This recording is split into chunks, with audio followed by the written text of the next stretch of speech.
사랑하는 성도 여러분, 지난 한 주간도 얼마나 세상 가운데 수고들이 많으셨습니까?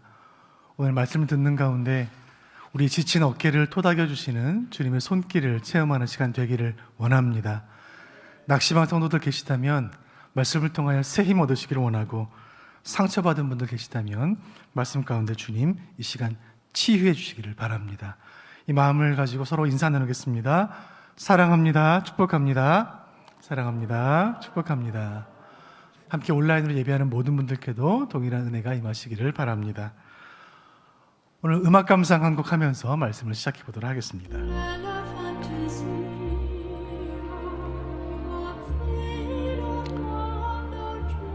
듣고 계신 이 아름다운 노래의 제목은 넬라 판타지아입니다. 이 노래는 영화 음악의 거장이라고 불리는 이탈리아 작곡가 엔니오 모리코네가 작곡한 곡입니다. 원래는 오보에라는 악기로 연주하는 곡인데, 이 연주곡에 사라 브라이트만이라는 가수가 곡을 붙여서 노래를 불러서 세계적으로 유명한 곡이 되었습니다. 지금 사라 브라이트만의 목소리를 듣고 계십니다. 네, 됐습니다. 이 넬라 판타지아라는 노래는 아주 유명한 노래가 되었는데, 우리나라에서도 소프라노 조수미 씨, 또 가수 박기영 씨 등이 이 노래를 불러서 아주 인기를 얻게 된, 잘 알려진 그런 곡입니다. 이 노래는 원래 한 영화의 삽입곡으로 만들어진 그런 노래입니다. 이 노래가 삽입된 이 영화의 제목은 미션이라는 영화예요. 1986년에 개봉이 되었으니까 꽤 시간이 흘렀습니다. 남아메리카 인디오 부족에게 복음을 전하는 한 선교사의 삶을 다룬 영화였습니다. 카톨릭 선교사였긴 했지만 그가 부족들과 만나기 위해 수고하다가 천신만고 끝에 이 부족들을 처음 만나는 장면에서 낯선 그 상황 가운데 악기를 연주했을 때 날아왔던 멜로디가 바로 이 곡이었습니다. 이 작은 악기로 연주했고, 이 연주를 통해 그 부족과 선교사 사이의 마음이 허물어지는 그 모습은 잊지 못할 명장면으로 제 기억에 남아 있습니다. 또 한편의 영화 이야기를 해보도록 하겠습니다. 1996년에 처음으로 개봉이 되었으니까 시간이 꽤 흘렀습니다. 미션 임파서블이라는 영화가 있습니다. 남자분들 영화 좋아하시는 분들 많이 계실 줄로 압니다. 저도 이 영화 참 재밌게 본 기억이 있습니다. 7편이 넘는 후속 시리즈가 계속해서 만들어질 만큼 세계적으로 인기를 끌고 있는 첩보 액션 영화 시리즈입니다. 미션 임파서블. 액션의 경지를 예술의 경지로 끌어올린 우리 주연 배우 탐 크루즈의 몸을 아끼지 않는 그런 열연으로 화려한 볼거리를 제공하는 그런 재미있는 영화입니다. 지금 보고 계시는 그림, 세계에서 가장 높은 두바이에 있는 빌딩을 직접 대역을 쓰지 않고 올라가는 그 배우의 모습을 여러분 보고 계십니다. 위기에 처한 세상을 구하기 위해 불가능한 미션에 가까운 그 일들에 임무하여 마침내 그 미션을 완수하는 모습, 불가능을 가능으로 만드는 그 모습은 경이롭고 감동적이기까지 합니다. 이 두 영화에 공통적으로 등장하는 단어 미션이라는 말. 미션. 이 말은 라틴어 미시오에서 나온 말입니다. 이 미시오라는 말은 보내다라는 뜻이에요. 미션이라는 말은 임무라는 말, 사명이라는 말로 번역이 될 수 있고, 우리 기독교에서는 선교라는 말로 사용하고 있습니다. 인디오 부족에게 복음을 전하는 그 일도, 테러 집단으로부터 세상을 구하는 그 일도 미션이고 사명이고 임무이고, 그것은 누군가로부터 보냄받았기 때문에 수행해야 할 그런 사명입니다. 그런 뜻에서 이 미션이라는 단어를 두 영화가 사용하고 있습니다. 우리는 지난 주일에 이어서 성도의 정체성에 관한 말씀을 나눕니다. 성도에게는 이중적인 정체성이 있다는 말씀을 드렸습니다. 그림 보여주시죠. 세상에서 부름받은 하나님의 백성, 이것이 우리의 첫 번째 우리의 정체성이고, 또 우리는 세상으로 보냄받은 예수님의 제자라는 것, 이것이 두 번째 정체성입니다. 둘을 비교해 본다면 부름받은 것은 특권이고 보냄받은 것은 책임입니다. 부름받은 것은 우리가 받은 은혜요, 보냄받은 것은 우리가 받은 사명입니다. 모든 부르심에는 목적이 있죠. 왜 하나님께서 우리를 부르셨을까요? 보내시기 위함이에요. 부름받지 못한 사람은 보냄받을 수 없습니다. 보냄을 받으려면 먼저 부름을 받아야 합니다. 그리고 부름을 받았다면 그 사람은 곧 보냄을 받게 될 것입니다. 이 둘은 동전의 양면과도 같고, 마치 큰 기둥을 지탱하는 두 개의 기둥과도 같이 똑같이 중요합니다. 세상에서 부름받아 성도가 되었고, 성도들은 모여서 교회를 이루었습니다. 그리고 성도는 교회에서 훈련받아 다시 세상을 섬깁니다. 부름받지 않으면 성도가 될 수 없듯이 세상으로 가지 않으면 성도가 아닙니다.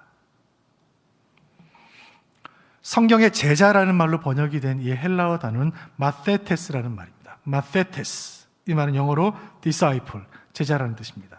단어의 뜻에는 배우는 자, 따르는 자라는 뜻을 가지고 있어요. 이 마테테스라는 말이 복음서에만 230번이 나와요. 곳곳에 제자라는 말이 나옵니다. 사도행전에만 28번이 나옵니다. 종종 신앙생활 하다 보면 성도와 제자를 구분하는 분들을 만날 때가 있어요. 성도는 많고 제자는 적다. 성도는 예수님 믿고 조용히 교회 다니는 대다수의 평범한 크리스찬들이고, 제자는 그 가운데 열심히 특심해서 성경 배우고 봉사하고 선교하고 훈련받는 소수 정예의 사람들이다. 이렇게 구분하는 이야기를 들어본 적이 있습니다. 여러분 그렇습니까? 성경은 모든 부름받은 백성은 모두가 다 예수님의 제자라고 말해요. 우리가 하나님의 부르심을 받아서 마치 아브라함이 갈대아 우르를 떠났듯이 죄악의 도성을 떠나서 익숙한 문명을 떠나서 새로운 땅으로 가는 순간 그 땅에서 내가 했던 모든 일들, 나의 경험과 지식은 무용지물이 됩니다. 세상에서 작용하는 원리들은 부름받은 백성에게 더 이상 작용하지 않아요.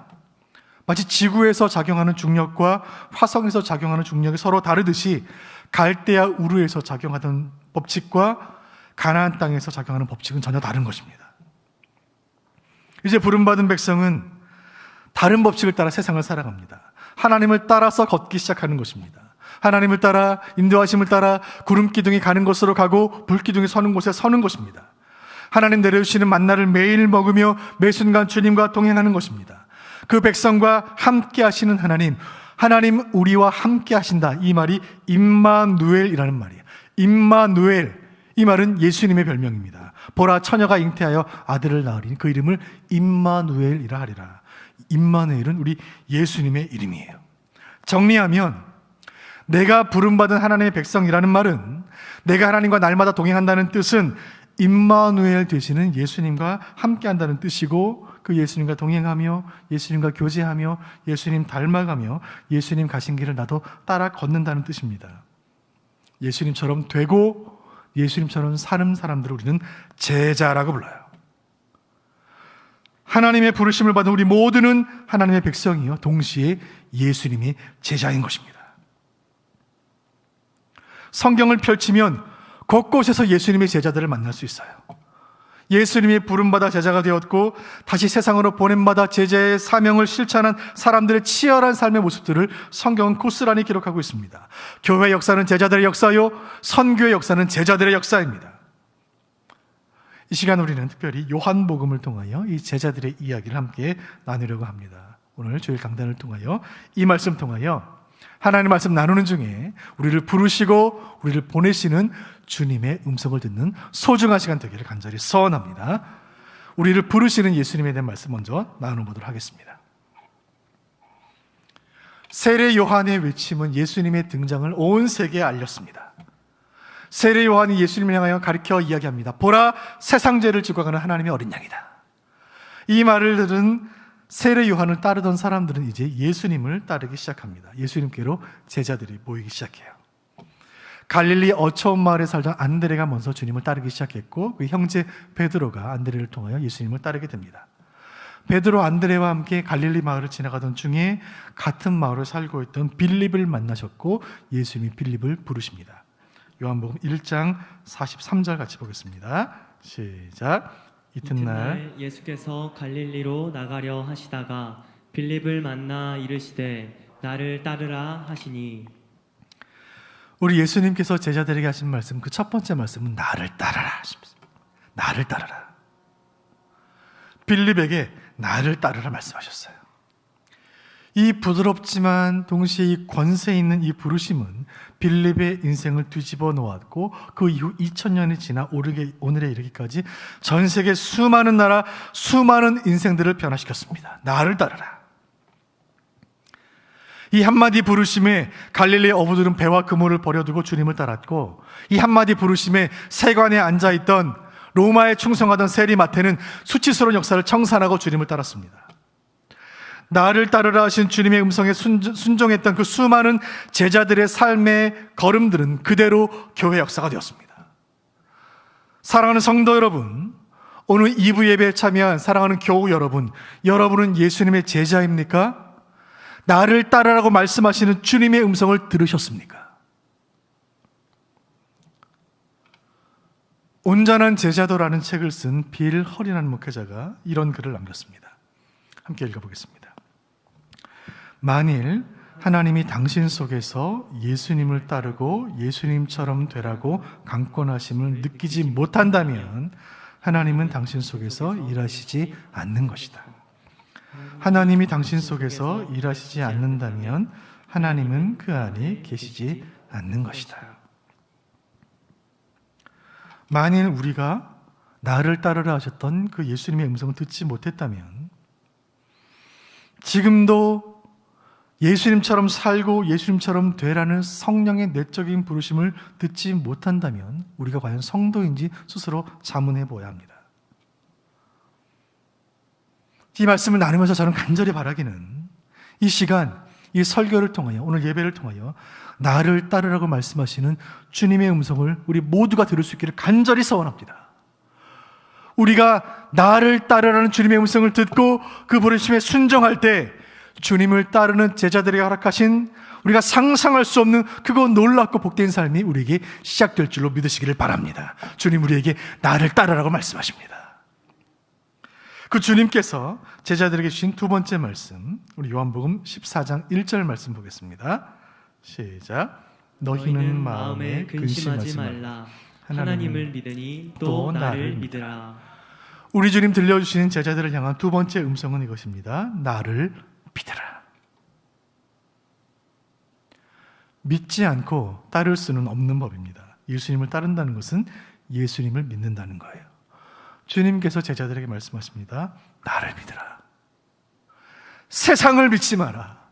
너 자신을 믿지 말라. 우리가 세상을 살면서 깨닫는 중요한 교훈 한 가지는 세상에 아무도 믿을 수가 없다는 사실입니다.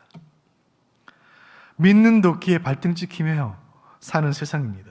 또 우리도 누군가의 발등을 찍으며 살고 있지 않습니까?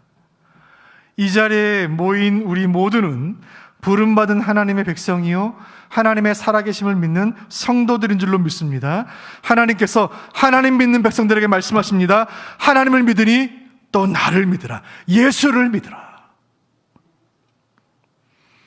하나님을 믿어 하나님의 백성 되었고 예수님을 믿어 예수님의 제자가 되었다고 주님 말씀하고 계십니다.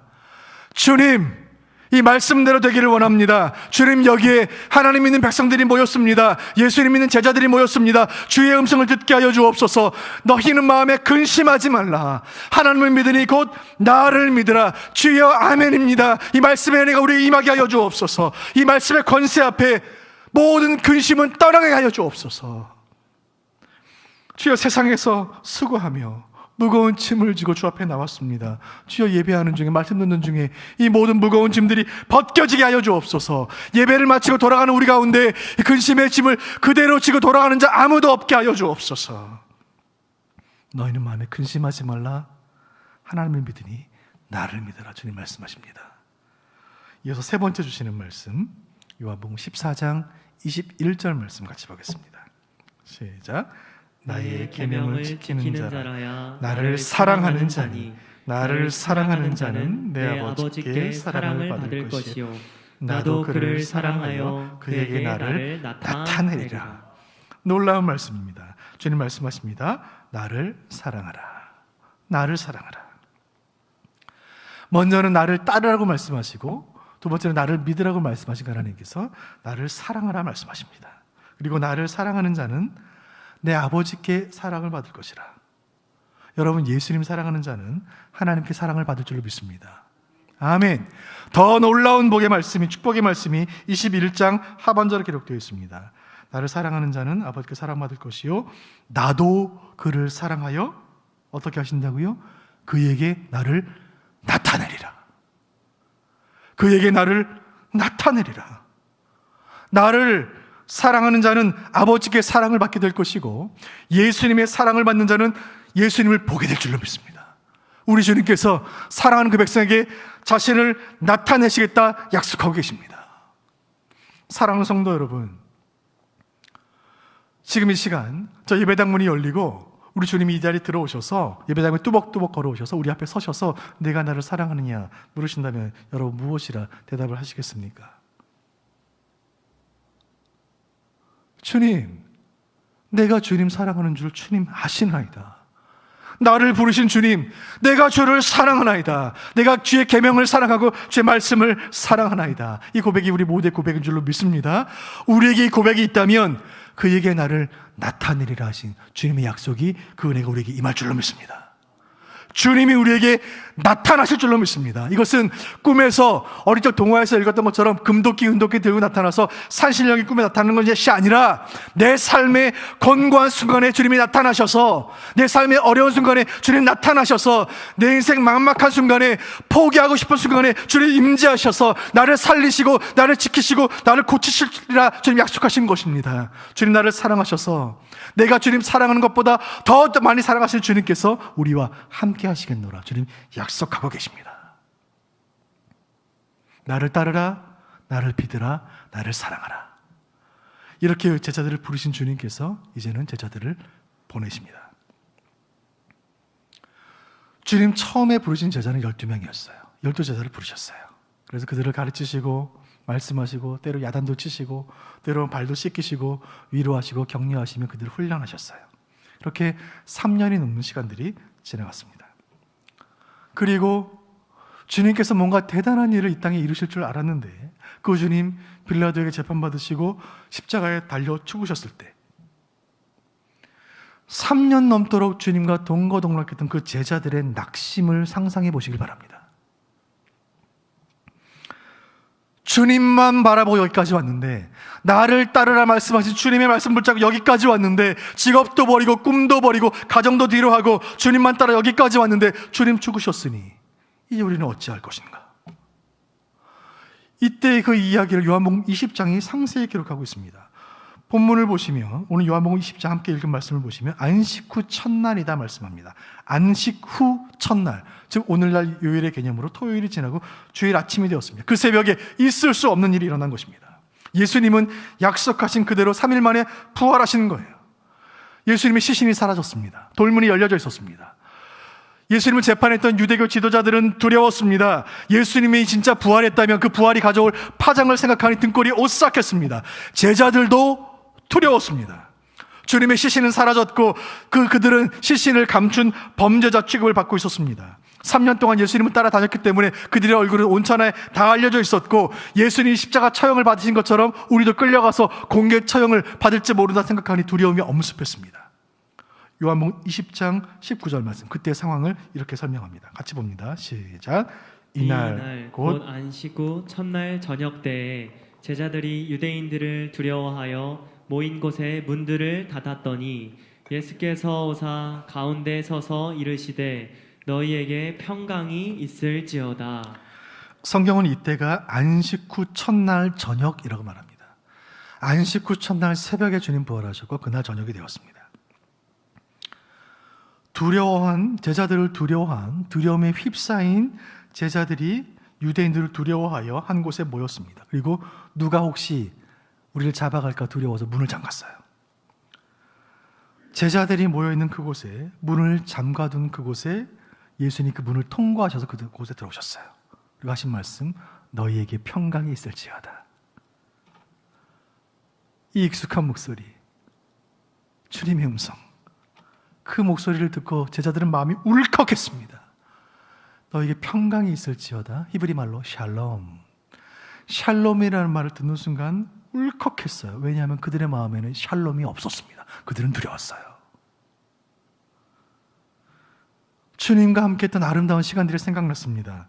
주님과 함께 먹고 마시며 말씀 나누고 복음 전하고 병자들 치유하며 하나님 나라를 위해, 영혼을 구원을 위해 기쁨과 감사로 수고했던 그 마음의 평강들이 다 사라진 지금, 불안하고 근심스럽던 그들에게 그 제자들의 10년 가운데 주님의 말씀이 임했습니다. 마치 장마가 거치고 구름 사이로 한 줄기 햇살이 비치는 것처럼 주님의 음성이 임했습니다. 샬롬, 너에게 평강이 있을지어다. 간절히 바라는 것은 주님께서 그날 두려워하던 제자들에게 들려주신 그 음성을 이 시간 우리에게 들려주시기를 간절히 소원합니다. 주님 우리에게 말씀하십니다. 사랑하는 제자들이여, 너희에게 평강이 있을지어다. 코로나 2년째를 보내는 여러분이여, 나의 백성들이여, 평강이 있을지어다. 주여, 우리에게 이 시간 잃어버린 평강을 회복시켜 주옵소서. 두려워하는 제자들에게 샬롬이라 인사하시고, 그리고 예수님은 못 박히신 손과 창에 찔리신 옆구리의 상처를 보여주십니다. 그 찔리신 상처는 우리의 평강을 위하여 주님 받으신 고난의 흔적이었습니다. 주님이신 것을 확인하고 안심한 제자들에게 예수님께서 말씀하십니다. 여러분, 오늘 본문은 요한복음인데, 요한복음은 4개의 복음서 가운데 가장 마지막 복음서입니다. 그리고 오늘 요한복음 20장은 요한복음의 거의 마지막 말씀이에요. 지금 예수님께서 어떤 말씀을 하시는데, 이 말씀은 예수님에 대한 모든 이야기의 마지막 순간의 말씀이에요. 예수님의 모든 기적, 모든 설교, 모든 사역의 결론의 말씀이에요. 구약의 모든 선지자들의 예언의 종착역, 예수님의 생애와 가르침과 고난과 부활, 바로 이 한마디를 위해 모든 것이 준비되었다고 말해도 전혀 과장이 아닙니다. 예수님의 모든 사역의 결론, 제자들을 향한 마지막 권면의 말씀을 주님 말씀하십니다. 요한복음 20장 21절에 이 말씀 기록되어 있습니다. 너희를 보내노라. 너희를 보내노라. 오늘 이 예수님 말씀, 이 부활하신 예수님 말씀은 성도의 정체성을 분명히 말해줍니다. 우리는 누구입니까?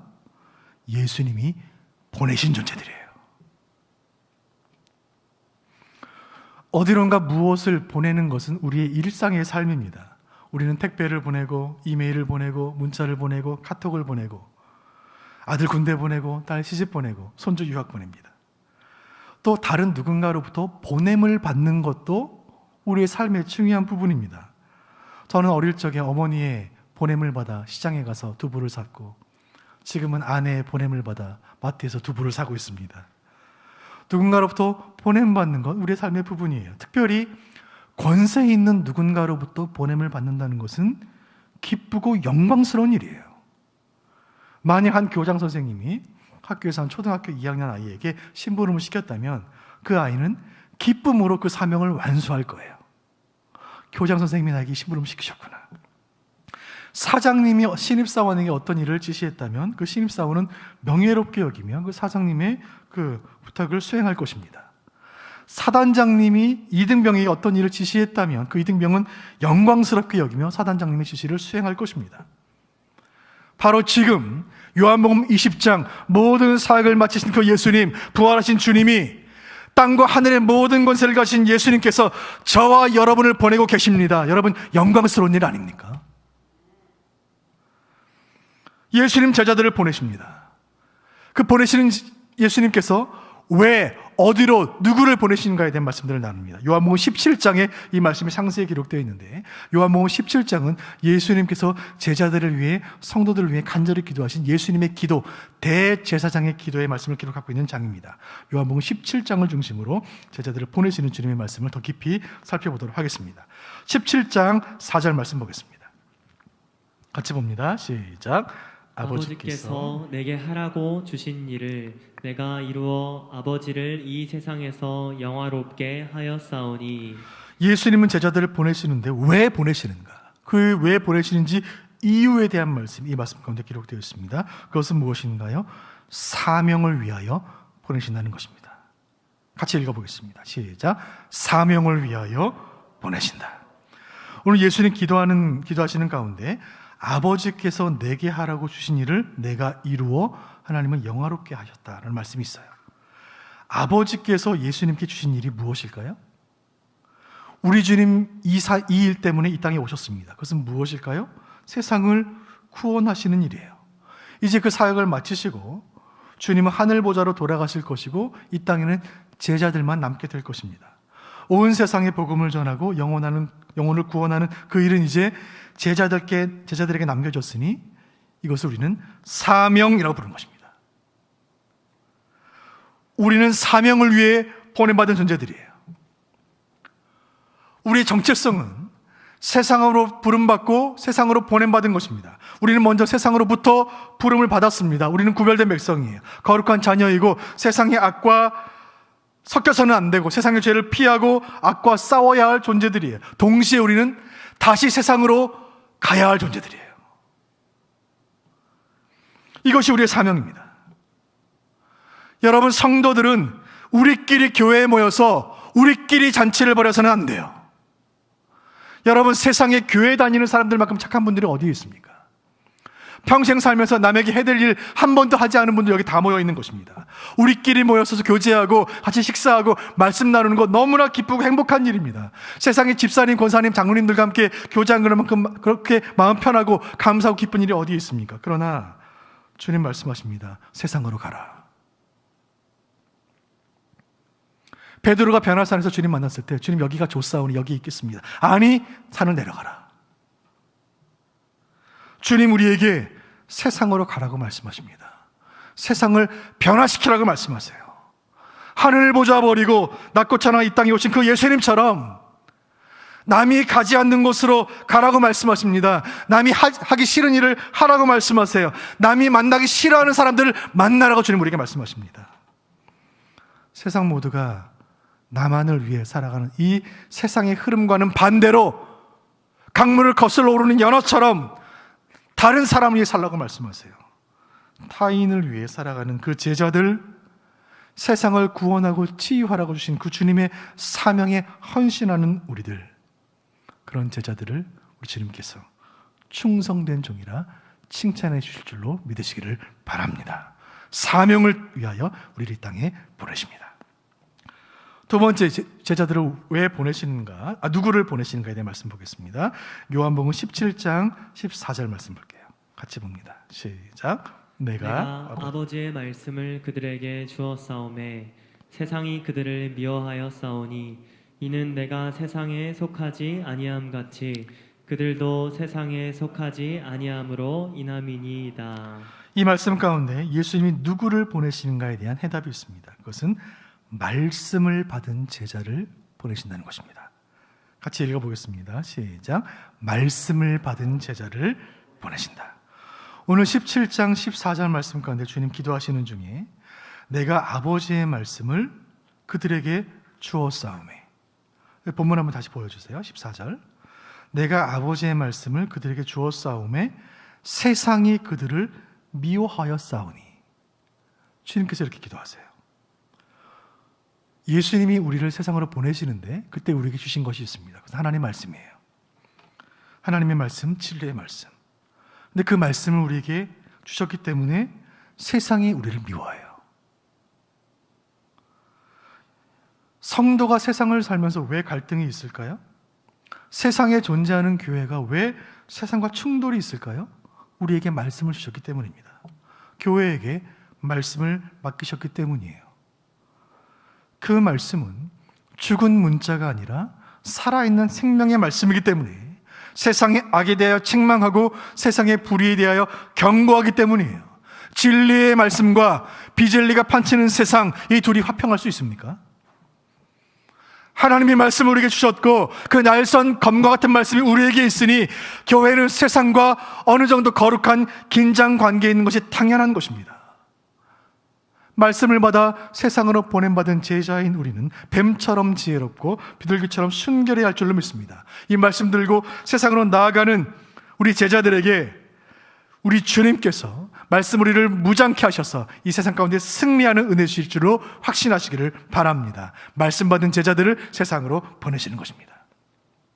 세 번째 교훈, 예수님이 우리를 어디로 보내시는가? 요한복음 17장 18절 말씀 보겠습니다. 같이 봅니다. 아버지께서 나를 세상에 보내신 것 같이 나도 그들을 세상에 보내었고. 이 말씀 가운데 주님 우리를 어디로 보내신가에 대한 대답이 있습니다. 그것은 우리를 세상으로 보내신다는 거예요. 읽어보겠습니다. 시작. 세상으로 보내신다. 우리 주님께서 그분의 제자들을 세상으로 보내십니다. 천지를 창조하신 하나님, 에덴을 창조하신 하나님이 에덴 동산으로 아담과 하와를 보내셨습니다. 그 하나님께서 하나님이 지으신 세상으로 제자들을 보내십니다. 우리들을 보내세요. 지금 이곳으로 우리를 보내십니다. 2021년 8월 대한민국 땅으로 우리를 보내신 줄로 믿습니다. 코로나 2년차의 세상으로 우리를 보내신 거예요. 하필이면 왜 이때? 주님, 하필이면 왜 이때 저를 보내셨습니까? 하나님, 하필이면 왜 이때 우리 아들 취업 준비생 되게 하셨습니까? 하나님은 왜 이때 우리 손자 입대 군대 가게 하셨습니까? 왜 우리 딸 이때 유학을 보내시려고 하십니까? 왜 하필 올해 직분을 받게 하십니까? 왜 하필 2021년에 전도회 회장이 되고 목자가 되었을까요? 주님, 하필이면 왜 이때입니까? 이런 마음이 들 때가 있을 수 있습니다. 저도 그럴 때가 있습니다. 왜 하필이면 이때입니까? 여러분 말씀 묵상하는 중에 주님 주신 깨달음이 있습니다. 사랑하는 성도 여러분, 하나님의 일하심에는 한치의 오차도 한치의 실수도 없는 줄로 믿습니다. 이것이 우리 신앙 고백이에요. 창세 전에 우리를 택하시고 부르셔서 백성 삼으신 그 하나님께서 하나님의 계획과 섭리 가운데 지금 이 시간 이곳으로 저와 여러분을 보내신 줄로 믿으시길 바랍니다. 지금 이곳에 우리를 보내신 것은 지금 이곳에 우리가 할 일이 있기 때문입니다. 지금 우리가 할 일이 있습니다. 코로나 좀 잠잠해지면 주의 일 열심히 하리라. 나중에 살림살이 좀 펴면 주님께 열심히 주님 섬기리라. 우리 아이들 다시 집장가 보내면 시간이 좀 많아지면 주님 섬기리라. 우리 부모님 건강 좀 회복되시면 주의 일 하리라. 여러분, 지금 작은 것으로 섬기지 못하는데 나중에 큰 것으로 섬길 수가 있겠습니까? 이곳이 하나님 보내신 세상이요, 이 시간에 하나님 보내신 때라면 지금 우리가 여기에 있는 것은 이때를 위함인 줄로 믿으시길 바랍니다. 지금 이때, 지금 이곳에서 우리가 할 일이 있기 때문에 우리를 이곳에 보내신 것입니다. 요한복음 17장 말씀, 예수님 기도하시는 중에 중요한 가르침 한 가지를 더 주십니다. 우리를 이 땅에 보내신 주님께서 이렇게 기도하십니다. 17장 16절 말씀 봅니다. 시작. 내가 세상에 속하지 아니함 같이 그들도 세상에 속하지 아니하였사옵나이다. 아멘. 우리를 세상에 보내신 그 예수님께서 이런 말씀하십니다. 내가 세상에 속하지 아니함 같이 나의 제자들도 세상에 속하지 아니하였사옵나이다. 예수님의 제자는 세상으로 보냄받았지만 세상에 속하지 않습니다. 우리가 믿고 따르는 예수님께서도 세상에 오셨지만 세상에 속하신 적이 없습니다. 창조주이신 예수님, 통치자이신 예수님께서 세상에 오셨기 때문에 기독교는 시작되었고 복음의 역사는 시작이 되었습니다. 가장 높으신 그분께서 가장 낮은 자리로 오셨고 가장 강하신 그분께서 가장 약한 자들에게 오셨습니다. 그래서 이 땅에 사셨기 때문에 그래서 주님은 우리의 약함을 아십니다. 여러분, 우리 주님은 가난이 무엇인지 아세요. 고통이 무엇인지 아세요. 세상에서 소외받는다는 것이 무엇인지 주님이 아세요. 그 주님이 이 땅에 오셔서 사셨기 때문이에요. 약한 자들과 함께 하시고 때로는 강한 사람들도 만나시고 때로는 죄인들과 만나셔서 부대낌에 이 땅을 사셨습니다. 잘난 사람, 죄인들, 여러 사람들 만나면서 이 땅을 사셨어요. 그런데 한 가지, 주님은 이 땅에 속하신 적이 없어요. 이 땅에 죄에 물드신 적이 없어요. 마치 기름과 물이 섞이지 않는 것처럼, 아무리 흔들어도 섞이지 않는 것처럼 주님은 세상에 속하신 적이 없습니다. 그 주님께서 우리에게 말씀하세요. 내가 세상에 속하지 아니함 같이 너희도 세상에 속하지 마라. 세상에 속한 제자는, 세상에 동화된 제자는 세상을 변화시킬 수 없습니다. 그리스도의 제자는 세상에 속한 사람이 아니에요. 때문에 그리스도의 제자는 세상에서 일어나는 크고 작은 일들 때문에 일희일비하지 않아요. 작은 기쁨에 호들갑 떨지 않고 작은 어려운 일에 세상 꺼져라 한숨 쉬지 않습니다. 세상에 살되 세상을 사랑하지 않고 세상에 존재하되 세상에 속하지 않은 제자, 바로 저와 여러분을 주님께서 세상으로 보내시는 줄로 믿으시기를 바랍니다. 누가복음에 보면 성전에서 기도하는 두 사람의 이야기가 있습니다. 예수님 하신 이야기예요. 한 사람은 바리새인이고 한 사람은 세리입니다. 성전에서 큰 소리로 바리새인은 기도합니다. 그 기도의 내용이 이것입니다. 하나님 아버지, 저를 하나님 백성으로 불러주신 것 감사합니다. 저를 저 세리 같은 죄인으로 살지 않게 하시니 주님 감사합니다. 주님, 저는 하나님의 백성이 된 것이 너무나 감사합니다. 저는 금식하는 사람이고, 저는 말씀 지키는 사람이고, 저는 헌금 꼬박꼬박 하는 사람입니다. 예수님께서 그 바리새인을 향하여 회칠한 무덤이라 책망하십니다. 먼지 한 톨 같은 작은 의로움 자랑하며 내면에 있는 그 교만을 포장하는 것은 제자가 아닙니다. 죄인들과 다르게 사는 것을 자랑 삼고 성전에서 큰소리 기도하며 교회에서 두 손 들고 찬양하며 기도하지만 세상에서 아무런 영향도 미치지 못하는 존재, 제자가 아닙니다. 교회에서만 주의 이름 부르며 세상에 나가면 복음 한마디 전하지 못한다면 그것은 제자가 아니에요. 주님, 우리에게 세상으로 가라고 말씀하세요. 죄인들이 가득한 세상으로 가라고 말씀하세요. 그 주님의 부르심 앞에 주님, 제가 여기 있나이다, 나를 보내소서 고백할 수 있는 우리가 되기를 원합니다. 이사야의 고백, 주님, 내가 여기 있나이다, 나를 보내소서. 주여, 어두운 곳으로 나를 보내소서. 빛 대신 주님, 나와 동행하여 주옵소서. 주여, 지쳐있는 사람들에게 나를 보내소서. 주의 위로를 나누며 함께 울겠나이다. 주여, 소망 없는 자들에게 나를 보내소서. 주님만이 소망인 것을 증거하며 살겠나이다.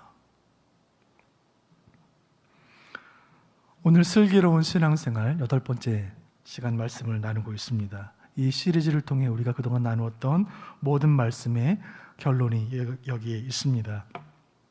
주의를 지키는 것, 구원의 확신을 가지는 것, 말씀 묵상의 삶을 사는 것, 찬양의 은혜, 기도의 능력, 이 모든 것을 한 단어로 압축시키면 이것입니다. 제자가 되라. 예수님이 제자가 되라. 그리고 하나님께서 교회에 주신 모든 사명, 하나님 백성에게 주신 모든 명령, 예수님의 제자에게 주신 모든 권면을 하나의 문장으로 압축하면 이것입니다. 가서 제자 삼으라. 가서 제자 삼으라. 그 일을 위해 먼저 우리가 주님의 제자가 되고 또 다른 누군가를 예수님의 제자로 세우라. 이것이 주님의 명령이에요. 이것이 우리의 인생의 목적이고 교회가 존재하는 이유입니다. 가서 제자 삼으라. 이것이 선교이고 이것이 전도이고 이것이 교육입니다. 어느덧 무더웠던 뜨거운 시간들이 조금 지나가고 한참 귓가에 쟁쟁거리던 매미 소리가 지나가고 이제 귀뚜라미 소리가 들리는 계절이 되었습니다. 시간이 참 빨리 흘러가는 것 같습니다. 이 여름도 이렇게 지나가고 있는 것 같습니다. 시간이 빠르게 흘러 언젠가 우리가 주님 앞에 서는 그날에, 사랑하는 주님 배우 없는 그날, 우리가 주님께 무엇이라 말씀드려야 할까요? 어떻게 살다 왔느냐 물으신다면 무엇이라 답을 해야 할까요? 주님, 저는 부족하지만 부름받은 하나님 백성으로 행복하게 살았고, 저는 부족하지만 예수님의 제자로 열심히 살았습니다. 주님, 제가 예수 믿지 않던 누군가에게 복음을 전했고 그가 예수 믿고 세례받고 구원받고 지금 예수님의 제자로 살고 있습니다. 여러분, 우리가 주님께 이 말씀 드릴 수 있다면 우리 인생 성공한 것입니다. 우리를 통하여 누군가 예수님의 제자가 되었다면, 가서 제자 삼으라 하신 것이 주님의 사명이요 미션이었다면, 우리가 그 사명 완수했다면 우리는 충분히 잘 산 것입니다. 오늘 말씀을 통해 주님 주시는 주님의 음성을 함께 나눠보기를 원합니다. 함께 읽어보겠습니다. 시작. 우리를 세상으로 보내시는 예수님과 동행하며 세상을 변화시키는 그리스도의 제자로 살아가라. 주님의 음성인 줄로 믿습니다. 아버지께서 나를 보내신 것 같이 나도 너희를 보내노라. 이 예수님의 짧고도 명료한 이 말씀은 그 부활의 저녁, 문을 걸어 잠그고 두려움에 떨고 있던 제자들의 삶을 180도 변화시켰습니다. 이 말씀을 받은 제자들은 이 말씀 붙잡고 죽는 날까지 보냄받은 자답게 보냄받은 자리에서 제자의 삶을 충성되게 살다가 그들을 보내신 예수님 곁으로 갔습니다. 우리도 그렇게 살다가 그렇게 주님 곁으로 가기를 원합니다. 우리 수원북부교회는 부름받은 백성들의 공동체요, 보냄받은 제자들의 공동체입니다.